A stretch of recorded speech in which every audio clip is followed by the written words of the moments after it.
ফিলিস্তিনের পশ্চিম তীরে মার্কিনীদের দেওয়া অস্ত্রেই মার্কিন কংগ্রেস সদস্য রো খান্নাকে আটকে রাখার অভিযোগ উঠেছে সশস্ত্র ও অবৈধ ইসরায়েলি বসতি স্থাপনকারীদের বিরুদ্ধে।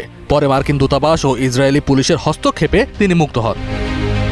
খোদ মার্কিন আইন প্রণেতার এমন অভিজ্ঞতার পর ইসরায়েলকে দেওয়া যুক্তরাষ্ট্রের সামরিক সহায়তা নিয়ে নতুন করে বিতর্ক শুরু হয়েছে। গত 8 জুলাই মার্কিন আইন প্রণেতা রো খান্না ও তার দল নিয়ে পশ্চিম তীরের খিরবেত জানোতা গ্রাম পরিদর্শনে যান। ইসরায়েলি বসতি স্থাপনকারীদের হামলার কারণে ফিলিস্তিনি গ্রামটি বর্তমানে পরিত্যক্ত।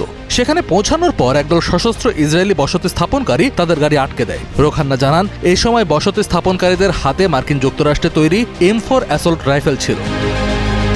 প্রায় 90 মিনিট আটকে থাকার পর জেরুজালেমের মার্কিন দূতাবাসের সাহায্যের আবেদন জানান তারা। পরে ইসরায়েলি পুলিশ এসে তাদের উদ্ধার করে।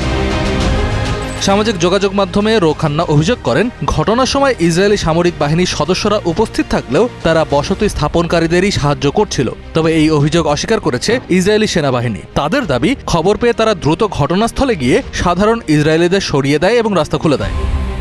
রো খান্না বলেন, একজন মার্কিন কংগ্রেসম্যানের সাথে যদি এমন হতে পারে তবে ভেবে দেখুন ফিলিস্তিনিদের প্রতিদিন কেমন পরিস্থিতির মধ্য দিয়ে যেতে হয়। যুক্তরাষ্ট্র প্রতি বছর ইসরায়েলকে প্রায় $3.8 বিলিয়ন সামরিক সহায়তা দেয়। মার্কিন অস্ত্রে সজ্জিত ইসরায়েলিদের হাতে একজন মার্কিন আইন প্রণেতা আটকে থাকার ঘটনাটি ডেমোক্রেটিক দলের ভেতরে ইসরায়েলকে সামরিক সহায়তা বন্ধের দাবিকে আরও জোরালো করতে পারে বলে মনে করছেন বিশ্লেষকরা।